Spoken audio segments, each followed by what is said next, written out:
আমি ওই জন্য বললাম সরে বসুন। আমি বললাম কি না এক্ষুনি যে আপনি একটু সরে বসুন। আমি একদিকে ঝুলে বসছি তাও আপনাকে কিছু বলি না। আমি মোবাইল সম্বন্ধে আমার অভিজ্ঞতাই নেই ধরুন। কুত্তায় কামড়ালেও আমরা কুত্তার পেছনে কামড়াতে পারি না। এই ভদ্রতা এবং সহিষ্ণুতার কারণেই বারবার তারা আমাদের প্রতি আক্রমণটা করছে। ইসলাম মানে শান্তির ধর্ম, আর বিশেষত মাদ্রাসাগুলিতে ইসলামিক পরিবেশে বা ইসলামিক শিক্ষাটাই বেশি করেই দেওয়া হয়। সেই জায়গায় দাঁড়িয়ে ভারতবর্ষ তথা বাংলার বিভিন্ন জায়গায় বা বাংলার বাইরেও বিভিন্ন জায়গায় দাড়ি টুপি একটি বিরাট অবমাননা। বিশেষ করে ইতিপূর্বে বা ইতিমধ্যে বেশ কিছু জায়গায় দেখা যাচ্ছে রেলের ভিতরে দাড়ি টুপি বা যাদের দাড়ি টুপি ব্যক্তিদের দেখলে, মানুষদের দেখলে তাদেরকে অপমানিত বা বেইজ্জতি করা হচ্ছে। এই বিষয়ে আপনি কি বলবেন, কেমন ভাবে দেখছেন এগুলো? দেখুন, একটা কথা বলি, সাম্প্রদায়িক জাতটা আলাদা। এরা কোনো ধার্মিক না, এরা কোনো ধর্মের জাতের লোক না, বরং সাম্প্রদায়িকতা মানুষ হিসাবে আরেকটা হিংস্র প্রাণী এরা। ভারতবর্ষের কৃষ্টি সভ্যতা তারা নিজেরা ধ্বংস করছে। কারণ ভারতবর্ষ নানা ধর্ম, নানা মতের, নানা পরিধানের একটি মিশ্রণের দেশ। সুতরাং দাড়ি টুপি, বড় জামা, এগুলো ইসলামী কালচার, ইসলামী সভ্যতা, ইসলামী শিয়ার নিদর্শন।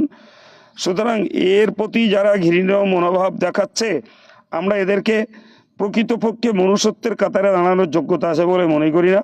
আমরা মনে করি সুন্দরবনের রয়্যাল বেঙ্গলের টাইগারের থেকেও এবং এরা আফ্রিকার সিংহের থেকেও আরও জঘন্য এরা। কারণ এদের মনুষ্যত্বের সমাজে বাস করার অধিকার নেই।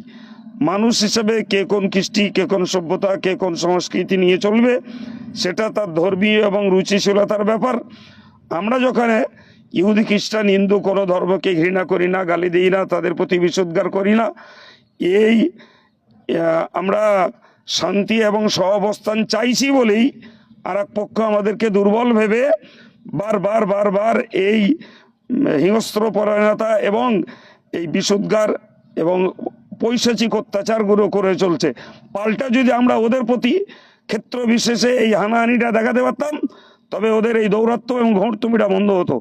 কিন্তু আমরা যেহেতু কোরআনের ফর্মুলা, রসুলুল্লাহর আদর্শকে মেনে চলি, সেই জন্য কুত্তায় কামড়ালেও আমরা কুত্তার পেছনে কামড়াতে পারি না। এই ভদ্রতা এবং সহিষ্ণুতার কারণেই বারবার তারা আমাদের প্রতি আক্রমণটা করছে। তো আমি এই প্রসঙ্গে বার্তা দেব, যদি সত্যি মানুষ হয়ে থাকেন, ভদ্রতা এবং শিক্ষার আলোকে যদি জীবন গড়ে থাকেন, আপনি আপনার ধর্ম পালন করুন এবং অন্যকে অন্য ধর্ম বিনা বাধায় মানবিকতা রক্ষা করে পালন করতে দিন। তবেই বুঝবো আপনি মানুষ, আপনি শিক্ষিত, আপনি ভদ্র। যদি ধর্মভিত্তিক আপনি বিশুদ্ধের করেন, তাহলে বুঝবো মানুষের চামড়া নিয়ে ব্যাঘ্র এবং সিংহের থেকেও আপনি জঘন্য। গণতান্ত্রিক পদ্ধতিতে এর কোনো ব্যবস্থা বা আইনত কোনো পাল্টা কি ভারতবর্ষে কখন কোন সরকার এসছে, তারা তাদের কি মানসিকতা দেখিয়েছে আমি জানি না। তবে সবসময়ের জন্য দেখি রাজনৈতিক ছাত্র ছায়া এবং অরাজনৈতিক ছাত্র ছায়ায় কিছু মানুষ থাকে। বাইরে থাকে রাজনৈতিক লেভেল, ভিতরে থাকে ধর্মনীতির পূজা এবং ধর্মতত্ত্ববাদ।